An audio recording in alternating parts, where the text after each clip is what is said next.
Се плашат од народот и затоа таков чекор презедоа реакцијата на ВМРО ДПМН по одлуката на Талат Џафери за отфрлање на иницијативата на опозицијската партија за одржување референдум против договорот со Бугарија.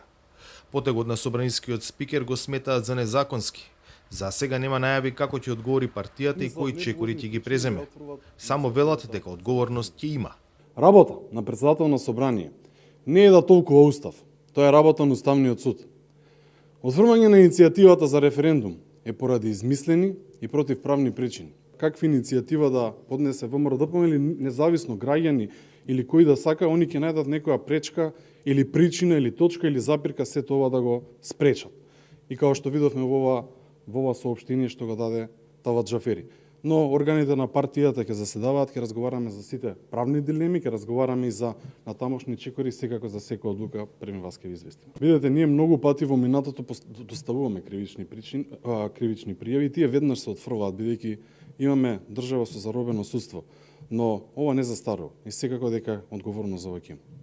Реакциите од владеачкото мнозинство се спротивни, дека одлуката била исправна, зашто, како што тврдат, иницијативата на ВМРО ДПМН е била спротивна на уставот и на интересите на државата. Договорот за добрососедство е меѓународен договор, а членот 118 од уставот јасно предвидува дека меѓународните договори што се ратификувани се дел од внатрешниот правен поредок и не можат да се менуваат со закон.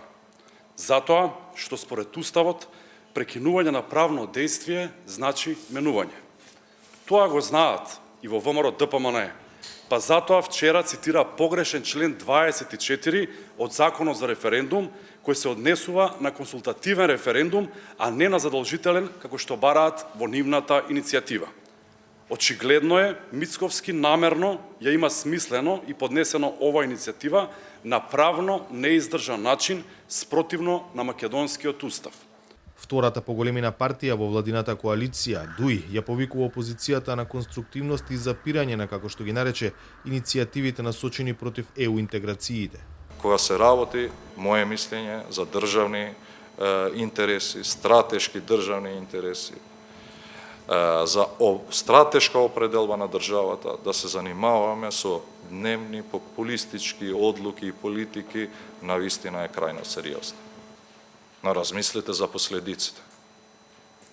За нашата држава се работи, за нашата иднина, за иднината на нашите идни генерации. И да се однесуваме вака неодговорно, навистина не е дозволиво.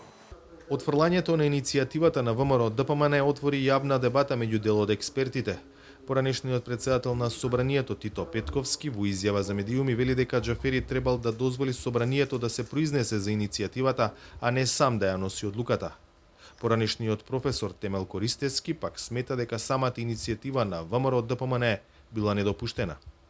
Спикерот Џафери во вчерашното соопштение наведе дека иницијативата не е прашање за кое може да се распише референдум на државно ниво, зашто, како што образложи, меѓународните договори ратификувани во согласност со уставот се дел од внатрешниот правен поредок и не може да се менуваат со закон.